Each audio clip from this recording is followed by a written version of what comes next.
मनोज जरांगे पाटील हे या वर्षात 6व्यांदा आंदोलना आणि आमरण उपोषणाला बसलेले.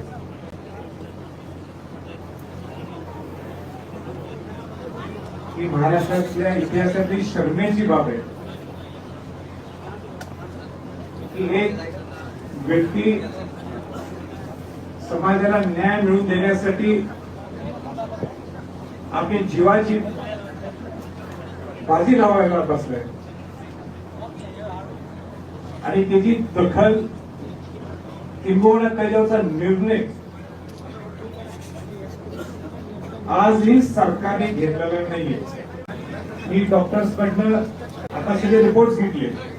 परवा रायगडवर मी गेलो होतो असताना त्यावेळी मला कळालं की मनोज जरांगे पाटलांची तब्येत खालवलेली आहे आणि म्हणून आज त्यांची तब्येत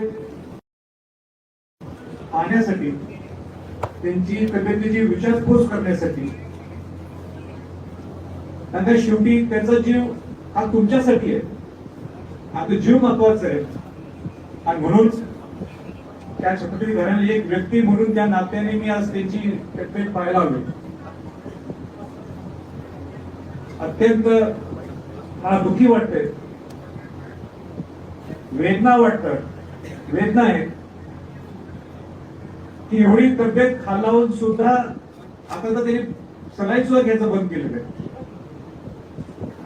आणि सरकार निवांत मुंबईला एअर कंडिशन ऑफिस मध्ये बसलेलं आहे आणि विरोधी पक्षातले लोक सुद्धा ही निवांत ही सगळे जे काही माहोल तयार झालाय किंवा जे काही इथं चाललंय हे नुसतं बघण्याची भूमिका घ्यायला पाहिजे. हे चालणार नाही. आज तुमची कॅबिनेट आहे ना, आज कॅबिनेट आहे ना, घ्या ना निर्णय मग, हो किंवा नाही म्हणून टाका. ही काय पद्धत आहे? एवढं तब्येत स्वतः इथलं मेडिकल रिपोर्ट जातो तिकडं, मेडिकल रिपोर्ट इतका वाईट आहे काही होऊ शकते आणि त्याला तुम्ही जबाबदार असणार. मग मला जे काही मनोजना बोलायचंय, मनोज जरांगे पाटलांनी मी सांगितलं मला काय बोलायचं त्यांच्याशी. मी माझी चर्चा सुद्धा झालेली तब्येतीच्या बाबतीत आणि त्यांनी मला शब्द सुद्धा दिलेले.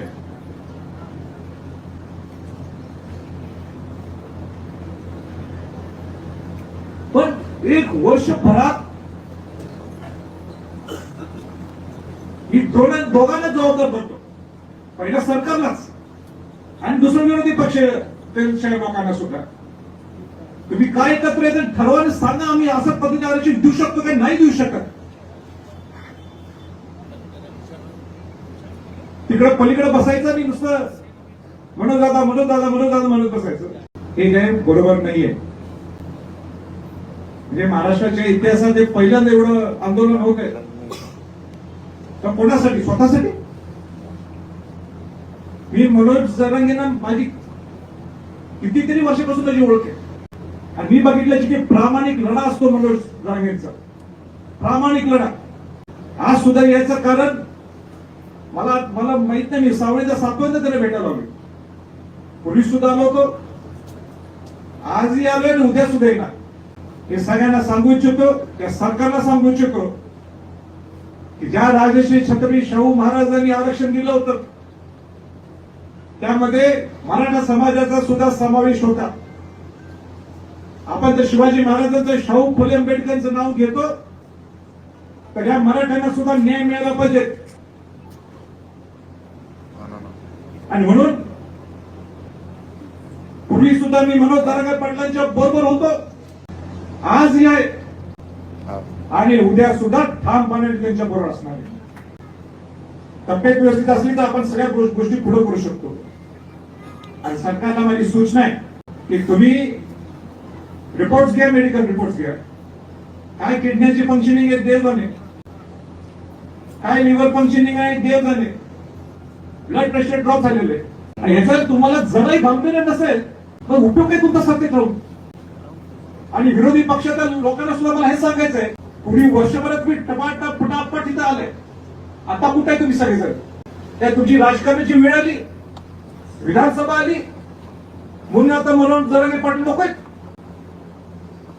हा मराठा समाज नकोय, हा बहुजन समाज नकोय, हे नाही चाललं, हे अजिबात चालणार नाही. आणि आश्वासन दिले होते, हे करतो ते करतो, गुन्हा लावून घेतला होता, त्याच्यावर आता काही भाष्यच नाही. जे मनोज जरांगे पाटलांनी परवा 5 ते 6 मुद्दे तुमच्या पुढे समोर ठेवले, त्याच्यावर भाष्य तुम्ही करायला पाहिजे. सरकारने तर करायलाच पाहिजे का तुम्ही बसले सत्तेत. म्हणजे पाहिजे तरी तुम्ही म्हणता विरोधी पक्षाने लोक बोलत नाही, आम्ही दुसरं बोलायचं का? हो, तुम्ही बोलायलाच पाहिजे का तुम्ही आज सत्तेत बसलेले आहे. पण त्याच पाठोपाठ त्याच बरोबर विरोधी पक्षातल्या लोकांनी सुद्धा तुम्ही कसं आरक्षण देणार आहे, तुम्ही सुद्धा भाष्य करायला पाहिजे. नुसतं आरक्षण द्या, हो दादांचं बरोबर, आरक्षण द्या आरक्षण द्या. अरे नाही बाबा, बोला ना तुम्ही. मनोज जरांगे पाटलांचं जे एक अधिवेशन घ्या, स्पेशल अधिवेशन घ्या म्हणणं आहे, होऊन दे समोरासमोर, होऊन दे ना समोरासमोर. कोणाची इच्छा आहे त्यांनी बोलवून दे. 10% तुम्ही आरक्षण दिले म्हणता, ते कसं टिकणार आहे त्याच्यावर सुद्धा तुम्ही भाष्य करा. मग नुसतं टिकून तिकडे 2दा उठले, बोलून द्या, दाखवून द्या तुम्ही तिथे त्या विधानसभेच्या पटलावर. आणि म्हणून या शिवाजी महाराजांनी सगळ्यांना न्याय दिला. 18 पगडचा 12 बोलत त्यांना शिवाजी महाराजांनी न्याय दिला. राजर्षी छत्रपती शाहू महाराजांनी सुद्धा सगळ्या बहुजन समाजातल्या लोकांना न्याय दिला. त्यामध्ये मराठा समाज सुद्धा होता. आणि म्हणून शिवाजी महाराज शाहू फुले आंबेडकरांचं नाव घेत आहे, तर सगळ्यांना न्याय देण्याची भूमिका सुद्धा सरकारची आणि विरोधी पक्षातल्या लोकांची आहे. नुसता बोलून बोलून विधानसभेपर्यंत विषय घ्यायचा हे नाही चालत. मग आम्ही बघून घेतो काय करायचं, मग आम्ही बघून घेतो काय करायचं, नाही चालणार याच्या पुढे. पण एकच सांगतो, मी थांबतो, मनोज जरांगे पाटलांच्या बरोबर मी पूर्वी सुद्धा होतो, आताही आहे आणि पुढे सुद्धा असणार.